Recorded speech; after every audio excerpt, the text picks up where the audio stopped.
Well, in our darkest hours, it can be hard to see the possible. But a former firefighter has made it his mission to give hope to the youngest survivors of fire. And tonight, our Danielle Serino is sharing their story. The term scarred for life is quite literal for Chrissy Aitken, who at 5 years old survived a fire that killed her 2 sisters and grandmother. A fire that started after someone threw a homemade bomb through the window.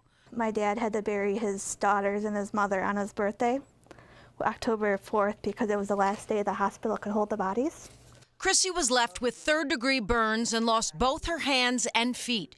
She could have died an emotional death, but after hundreds of surgeries, she not only survived, but flourished, now riding horses, running marathons, and proudly showing us her tattoo of a phoenix with the date of the fire, a symbol that she was reborn. We're not victims of our circumstance, we're survivors. How did she get there? First, you need to meet her friend Shamika McBride, who at 7 years old also became a burn survivor after, as shocking as it sounds, someone threw a homemade bomb into her home. Third-degree burns, 65% of my body.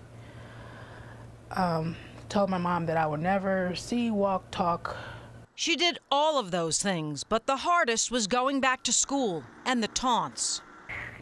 You burnt a piece of toast, your mother left you in the oven too long, things like that. The 2 women met 22 years ago at Camp Phoenix. It's a place for burn survivors where they focus on the inside wounds. To bring them all together to see that there are others like them that have survived burns, and they can relax and enjoy themselves together. Jim Astorino is a retired Brook Park firefighter and executive director of ACBC, or Aluminum Cans for Burn Children Foundation, which funds the camp. It raises money by collecting aluminum cans that people drop off at firehouses around Northeast Ohio in a partnership with Metro Hospital. And it changes the lives of the 50-plus campers that go away for a 4-day retreat held twice a year. Just knowing that somebody else was like me and not having a care in the world when you're with them. Chrissy and Shamika are now counselors. For Jim, it's just about giving back, but there is one memory that stands out from summer. The adults and the counselors were saying, "Come on, kids, we need to get in our groups." And there was a little boy that just shouted out, "We're not a group, we're a family." You know, one of the women said, yes, we're a family. We're one big, happy, dysfunctional family, but we're a happy family. And if you'd like to help, just bring your empty aluminum cans to your local fire department. And for more information on their program, you can log on at acbcohio.org.